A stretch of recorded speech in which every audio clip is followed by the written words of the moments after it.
very good, sir. Be careful, guys.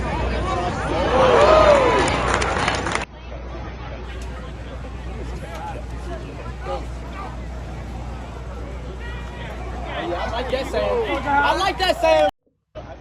What's good, Commanders fans? Training camp day 13. The preseason game is almost here Friday. We are, 48 hours away, or almost 48 hours away. I just can't wait for any type of football. And they announced that Deshaun Watson will be playing on Friday night. So I can't wait to see that. So it should be a nice preseason evaluation for Sam Howell, Jacoby Brissett, all the guys. I can't wait. I'm gonna definitely do a preview video tomorrow just talking about, the things that I'm looking for in the preseason game on Friday. So I can't wait. Shout out once again to Mason Kinahan. I will be on his podcast on Sunday night.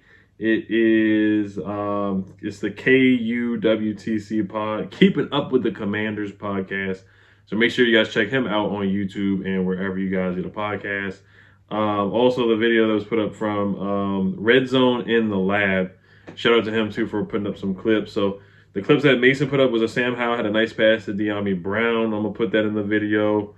Also Jahan Dotson got a catch on a man with Forbes. And Terry McLaurin had a nice catch from Sam Howell as well. Jacoby Brissett had a nice pass as well. So those are some of the videos that I put in the beginning. So of course, Ron Rivera, he had his opening presser today. He did say that he put his foot in his mouth, which he definitely did. And he said he talked to Eric Bieniemy about the situation, about what he said yesterday as well. And Ron Rivera had to read from a script as well. It was like a written statement, basically like a script. Basically kind of doing PR, public relations, kind of trying to cover up what he did. He shouldn't have said what he said. What happens in the locker room should stay in the locker room for, grooming and the players. It's just not a look good. It just wasn't a good look for the players as well, because Booger McFarland, he goes out there and calls the players soft. Cam Curl claps back. But Cam Curl is a defensive player, so it wasn't really directed towards Cam Curl. And First Take did a segment on it today too. Dominique Foxworth, who went to Maryland University, he did a segment, or ESPN did a segment on it. I saw they were talking about it. I didn't really listen, but I just saw somebody posted on Twitter. I saw that ESPN did a segment on it as well. And it just goes into the narrative that Eric Bieniemy is a yeller or abrasive, or he's very intense and he may not be able to connect with the players, and people can project that. So I just don't want that on Eric Bieniemy, that narrative. After this season, if he's looking for a head coaching job, and things don't go as planned, they start off slow, then they're going to look back at this and be like, the players are not connected with Eric Bieniemy, or they're not liking the style of practice and intensity. Now, yes, they should suck it up. Yes, I agree with that, because they've been a bad offense the past couple of years. We haven't won anything. Eric Bieniemy already has 2 rings, and he was the offensive coordinator of the year. So you have a guy like that coming in, you probably should listen to what he's got to say and go with what he's doing and trust, because it's worked with the Chiefs for the past 4, 5, 6, 7 years under Andy Reid. So just didn't look good, and the players kind of going behind Eric Bieniemy's back to Ron Rivera. That's not a good look on the players too. And now, can Ron really trust you if players are coming up to you and they want to have a personal conversation in the locker room about something that's going on? Is it going to be aired out to the media? So it's just a lot of different ways you can look at it. It just wasn't a good look from Ron Rivera. Something that he definitely should have kept in-house for sure. So, but yeah, if they have a slow start, we're definitely going to look back on this. We're definitely going to look back on this. Like, what's going on in the locker room? Are the players and the coaches, players and Eric Bieniemy on the offense, are they looking eye to eye? So it's something to look back on. But it's time to move on. Let's get to football. Let's talk about that. But yeah, Rivera said, he put his foot in his mouth. What I said wasn't as clear as it needed to be. Everybody, in my opinion, made more than it needs to be made of.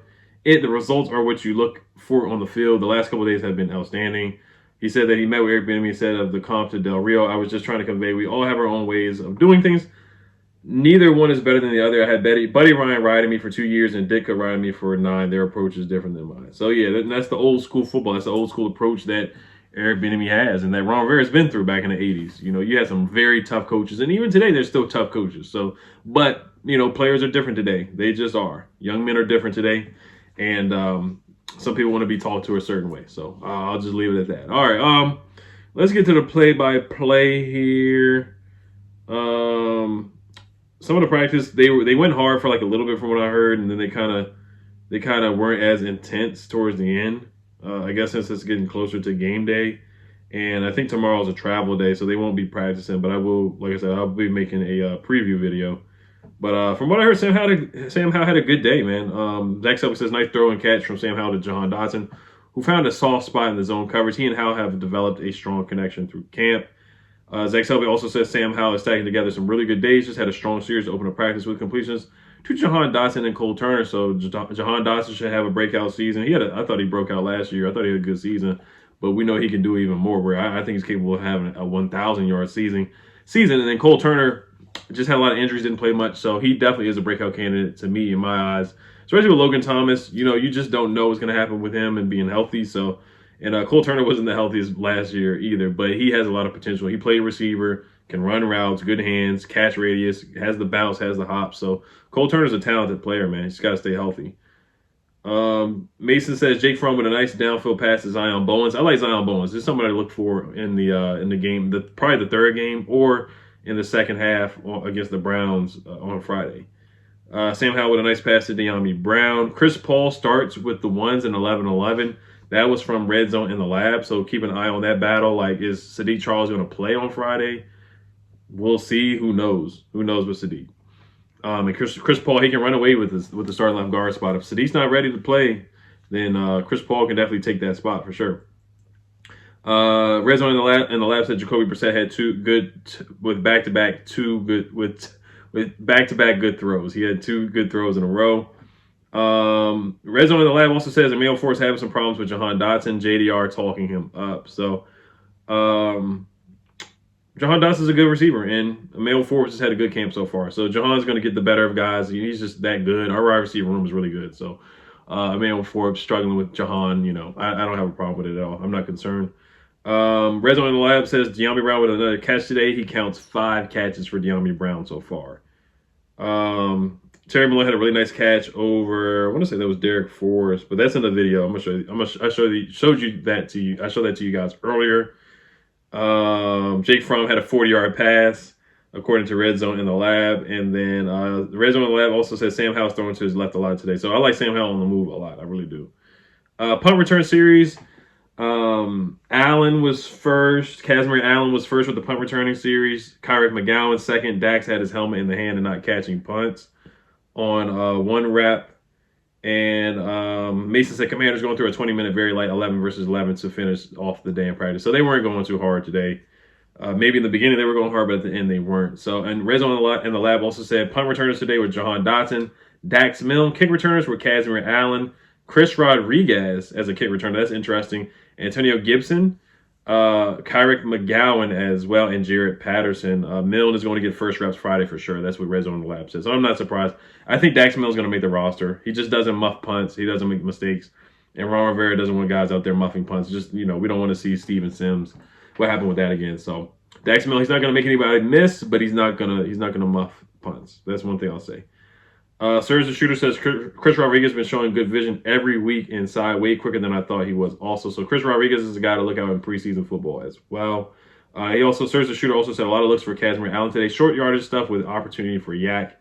He's ready to see a lot of time on Friday. So that's what I want to see Casimir Allen, man. I want to see him make plays with the third string guys, or maybe even the second string unit. So I want to see Casimir Allen a lot on Friday. Serge the Shooter said De'Ami out here getting hella looks from Howell and Brissett in the first wave of 11 versus 11. So De'Ami Brown's gonna get a lot of bump on Friday too. Last preseason he didn't play too well with a couple of drops, so I do want to see him improve in that area in the game on Friday for sure. All right, that's about it for the play-by-play. Jack Del Rio said some good things about Emil Forbes. He said he's very twitchy, very fast, but he's also very smart. That combination of speed, quickness, and intelligence is great to get in a player. So, all right, guys. I'm going to talk to you guys tomorrow. I'll be doing a preview for the Browns game, just looking for things that I'm looking for. Trying to see if there's any other quotes out here.